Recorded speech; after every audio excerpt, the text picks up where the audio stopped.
Today's lesson is on the area of a triangle, and we're going to start out with some very basic examples that you've been doing for years, and then we're going to talk about why that formula that you've used for years doesn't work for every single triangle that you want to work with. So they ask us to find the area of the triangles that we have given in these pictures. So for the first question that's here, when I go through and I do this one, I am looking to use area equals 1/2 base times height, our normal formula, and I know that 5 is the base and 12 is the height because they hit at a right angle. And I can substitute that into 1/2 base times height and end up with an area of 30.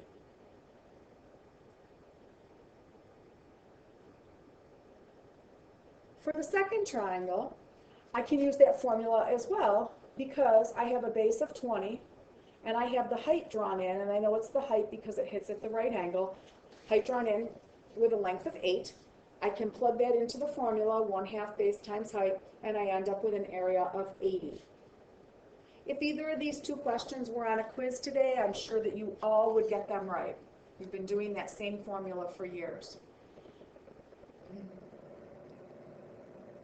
The problem comes in when you get to the third triangle and you have to do 1/2 base times height for your area of a triangle, and all of a sudden we realize that we do have a base that I can put in here for the B in the formula, but I don't have a height. So there's no height that's in this particular triangle. I know I can't use the 12 because the side of 12 and the side of 15 do not hit at a right angle. So in this case, we're going to be talking today about what we do when we can't use 1/2 base times height for the area of a triangle. We're going to give you a little bit of background information first, and then we'll talk about what the formula is going to be that you need to use. So according to Common Core thinks that you should be able to understand what it is that we're doing here and possibly even recreate that on your own.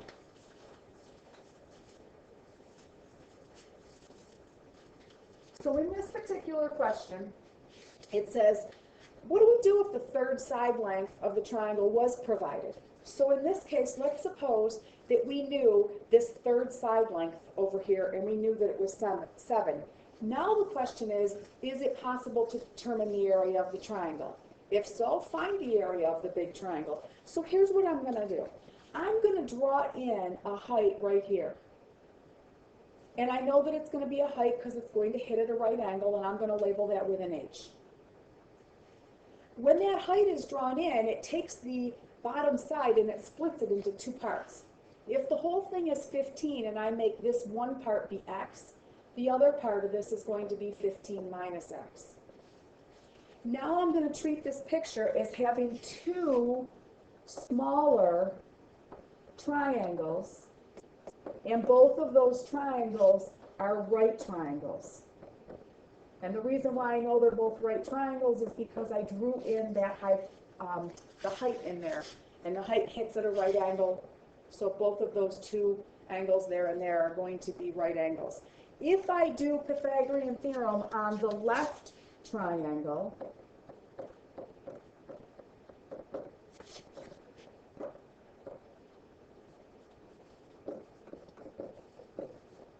I will get x squared plus h squared equals 7 squared. So x squared plus h squared equals 49. If I do Pythagorean theorem on the right triangle, right as in right side, I would again use a squared plus b squared equals c squared and plug in what I know. So I have one side that's 15 minus x squared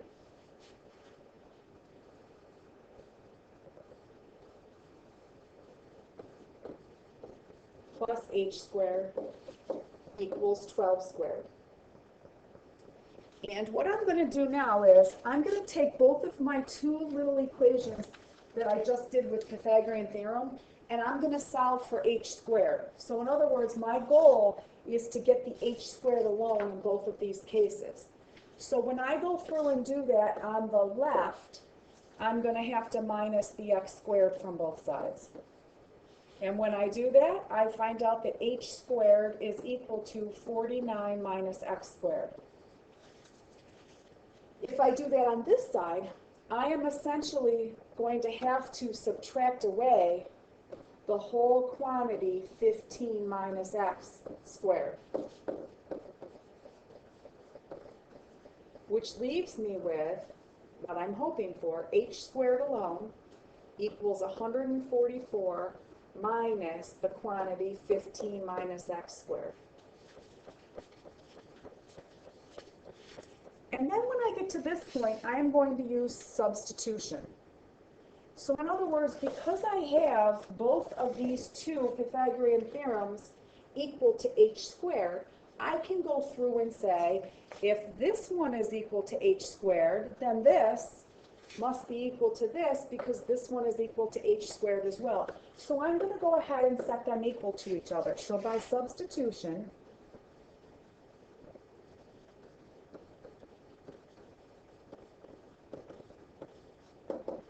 (49 minus x squared) is equal to 144 minus 15 minus x squared, which is 15 minus x times 15 minus x. And I'm writing it like that because I know that I'm eventually going to have to go through and FOIL that out. So I'm going to FOIL this part out, and then remember it's subtracted away from 144. So when I go through now and I do that math, I have 49 minus x squared equals 144 minus 225 minus 15x, which gives me minus 30x, plus negative x times negative x, positive x squared. And I do have a negative that's in front of these parentheses that I have to make sure that I distribute through. So when I go through and do that, I end up with 49 minus x squared equals 144 minus 225 plus 30x minus x squared. When I get to here, the very first thing that I notice is that on both sides, the x squareds cancel. I have a minus x squared and a minus x squared, so they're going to end up canceling out. If I gather up some like terms with what I have left, I end up with 144 minus 25, which gives me negative 81 plus 30x. I'm going to add the 81 over to the other side, and I get 130 equals 30x. And then I'm going to go through and divide, and I get 13 over 3. So the reason why I wanted to go through and do this is because back in my original picture, I wanted to figure out what the height was in this. I did just find out that this x value is 13 over 3. So that will definitely be helpful. But I also have to go back and figure out what this h is that's right here. And the reason why I needed the x is because I want to go back now and substitute in for that h value that's there. So when I go back and I substitute in what I know x is, I have to find an equation that has an x and an h in it, and I technically have two of them. I have one of them that's right here, and I have one of them that's right here. You can pick. Which one would you rather put the x value of 13 over 3 into? Personally, I would pick this one because I think that it's easier. So I am going to, over here now, go in and solve for h. And the way I'm going to solve for h is I'm going to take my x value of 13 thirds that I just solved for, and I'm going to substitute that in to the equation from earlier.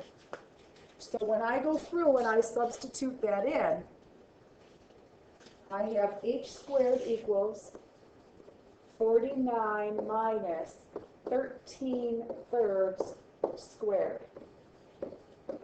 Now I already know that over here I'm going to have 169 over 9.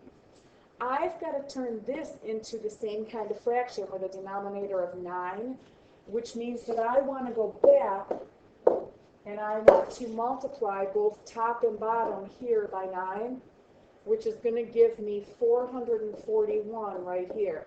I can't subtract the fractions if the denominators are not common.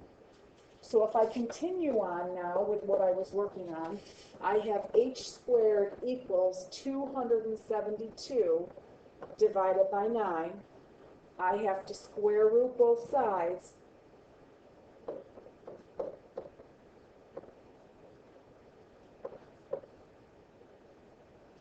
Which gives me that h is equal to, I only want the positive value, and when I split up 272, I get 16 and 17, 3 on the bottom.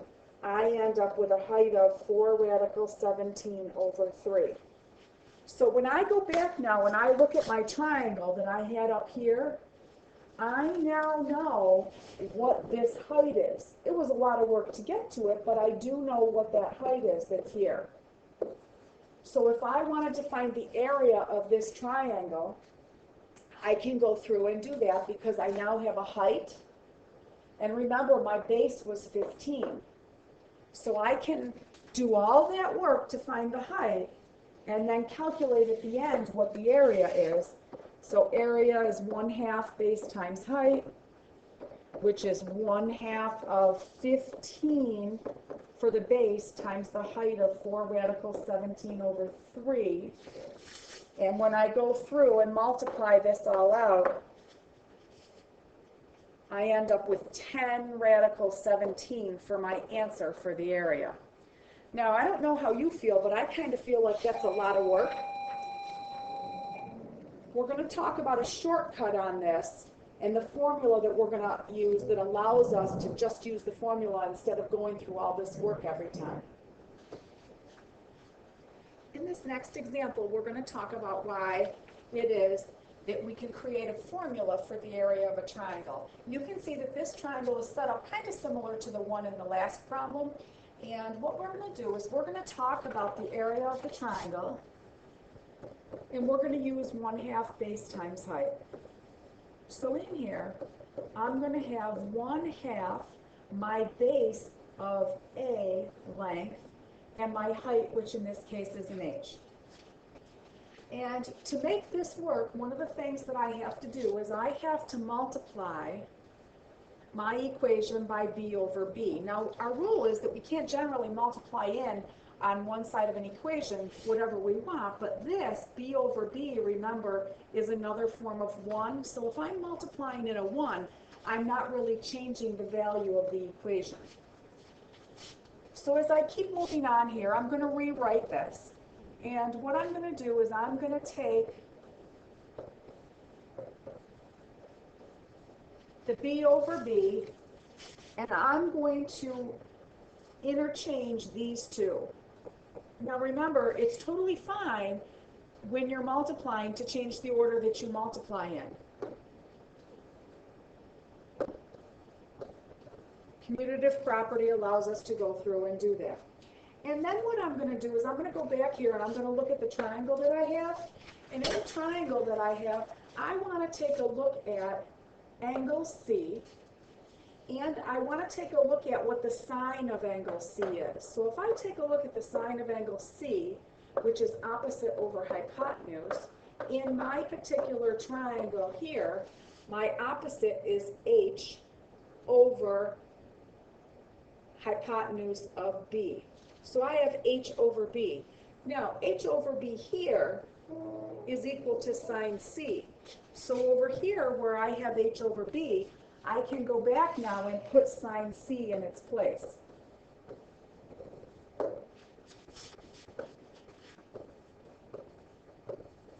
And with this, we have created a formula for us to use to find the area of a triangle. Most of the time, when we're using this formula for the area of a triangle with the word sine in it, we use a K for area instead of an A. So don't be surprised if you see that sometimes. So you can see here that we've talked about where that particular formula came from, and we can use this formula for the area of a triangle if in our triangle the height is not given, but we do know the measure of an angle, and the two sides on either side of it. So it has to force that angle to be the included angle. So if I was to go through and call this triangle ABC, this is side B across from angle B. This is side A across from angle A. And C, side C, does show up over here. But if I have in a triangle this side length, and this particular angle, it almost looks like a side angle side situation. I can go through and calculate the area of the triangle using this formula. And like I said, a lot of times this starts with a K instead of an A. There's other formulas here because sometimes what ends up happening is you are not given the actual C value of your triangle. So maybe if our triangle looks like this, maybe the given information is this side, side C, this side, side A, and angle B. And then we would have to interchange the sides and the angle that we use. Or perhaps like in the next one,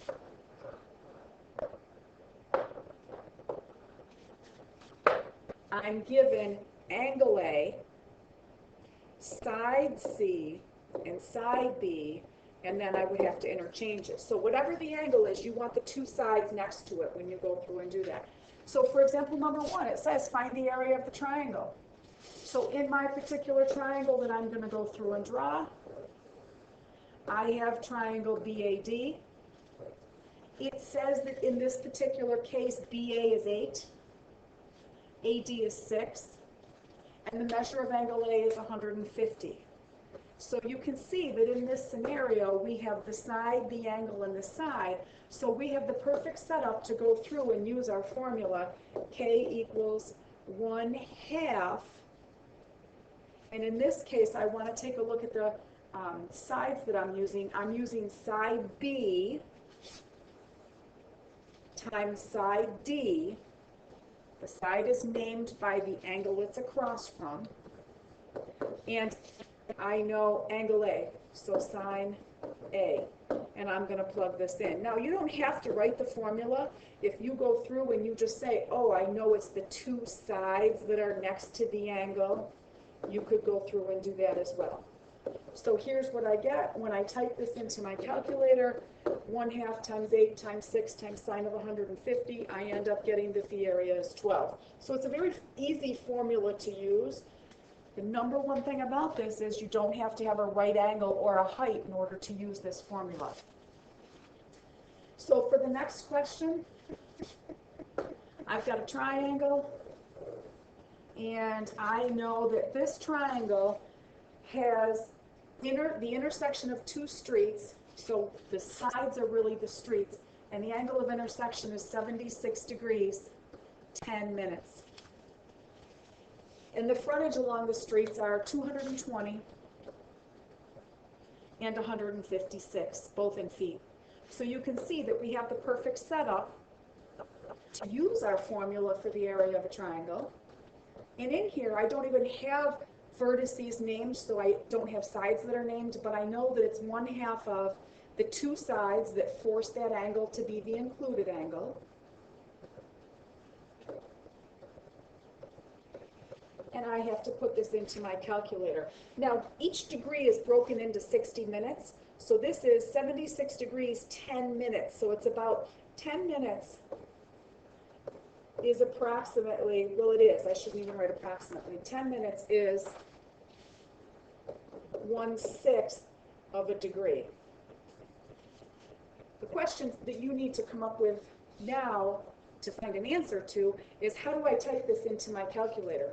So when I go through and I type this into my calculator, I'll put a little spot up here. You are going to type in like you normally do, the word sine, and you're going to type in the 76 on your calculator, and then once you have that typed in,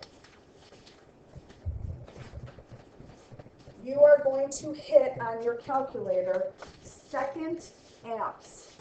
So put a little note here for you, and then you're going to hit second, the apps button, and you can see that choice 1 gives you the degree symbol. So you're going to hit enter, and it's going to put the little degree symbol right here. And then you're going to continue on with your typing, 10, and I need to get the minutes. So when I go in here to get the minutes, it's kind of that same idea. So I'm going to do, to get the minutes that I have to put right here, the second apps again. And in this time, I'm going to pick choice 2, which has the minute marker there. And I'm going to hit enter. And it's going to put the little minute mark up here for you.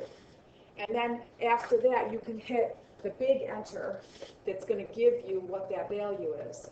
So on your calculator, you can type this all in a string. 0.5 or 1/2 times 220 times 156 times the sign, 76 degrees, 10 minutes. And when you type that in on your calculator, you end up with 16,662.2008. I think I lost an 8 in there. I did. So there's an 8 in here. 280008.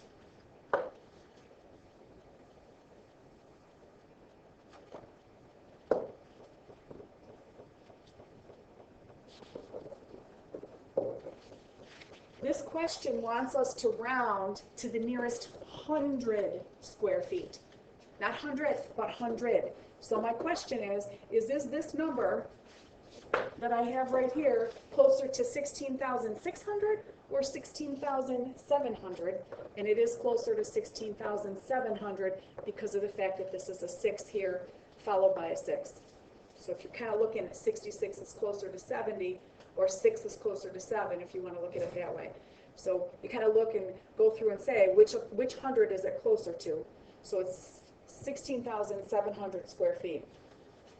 Question number 3, same idea, except in this case, they tell us that we have a parallelogram. Now, I want you to keep in mind, a parallelogram is really two triangles that are equal to each other. One of the rules that we had is that the diagonal of a parallelogram divides it into two congruent triangles. It says the measures of the angles of the parallelogram is what we're looking for if we know that two adjacent sides are 8 and 5. So this kind of looks like my longer side, my shorter side, and I need the angles of the parallelogram. So in this case, if I just focus on this triangle that's right here, and that's the angle that I'm looking for, if the whole parallelogram has an area of 20, then one of the triangles has an area of 10. So essentially, I can use my formula for the area of a triangle.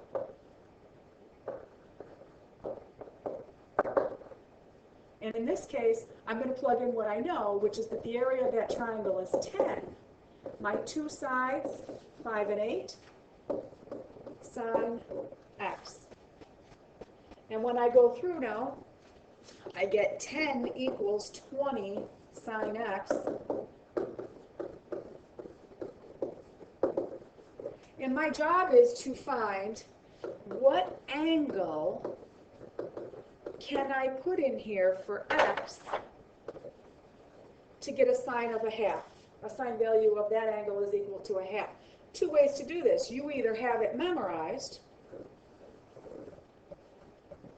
and you can go through and say, oh, I know that that x value then must be 30 degrees. Or you can remember a 30, 60, 90 triangle that we can use sine in.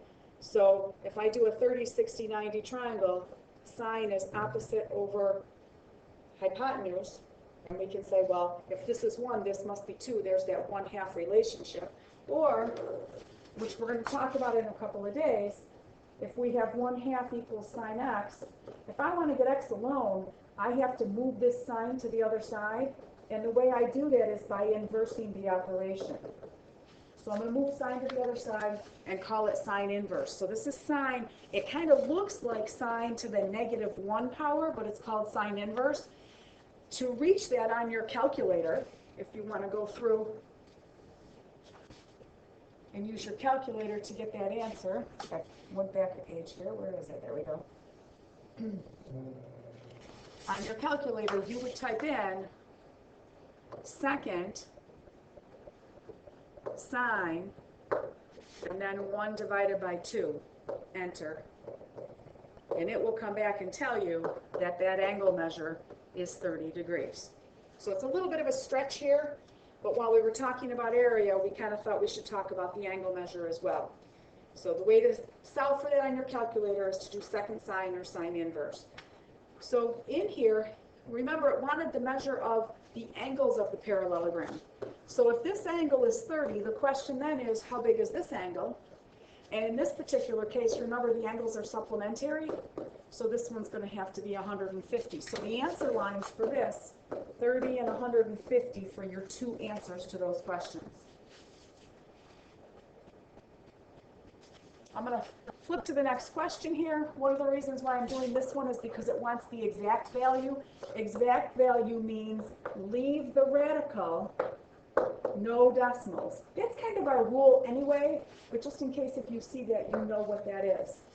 So in this particular case, it says that I have an equilateral triangle. If all the sides are the same, so are all the angles. So a little vocabulary there. And it says that one of the sides is 4. If one of them's 4, they're all 4. So what I'm going to do is I'm going to drop in here an altitude. And because the triangle is equilateral, that altitude is also a median, creating a midpoint in 2 congruent segments. So if this whole thing is 4 equilateral, each of these must be 2. If it's an altitude, it's also in an equilateral triangle and angle bisector. So you can see real quick that the triangle that we've created right here is a 30, 60, 90 triangle, a side of 4, a side of 2. That holds true, because whatever's across from the 30 is double that for across from the 90. And across from the 60 is the a radical 3 side, so it's 2 radical 3. So when I go back now to find the area of this triangle, I can go through and say area is equal to 1/2 base times height, because I do know the height. Area then is equal to 1/2 the base of 4, it's of the whole triangle, times the height of 2 radical 3, which gives me an answer of 4 radical 3. Now, some of you may say, well, that's great, but what about that formula we just used? That, of course, is an option too. It depends on what you see first. So if I take this information and I now decide to use that formula, I can say, all right, so I have a triangle that has a 60-degree angle. One side is 4, the other side is 4. So this is 1/2 of 4 times 4 times the sine of 60. It's going to require you knowing what the sine of 60 is in simplest radical form, which is radical 3 over 2. And when I type that in, 1/2 times 16 times 1/2 again, I will end up getting 4 radical 3. So this is an okay solution as well, provided that you have the value for the sine of 60 memorized. And I think I'm going to skip the last 2 questions, not because there's anything wrong with them, but just because we're running out of time with this video. It's kind of lengthy as it is. Question 5 is a great question to think about. And question 6, I will give you the answer to this in case you decide to try it on your own. Your K value here, 6,128,355.545 when you do this.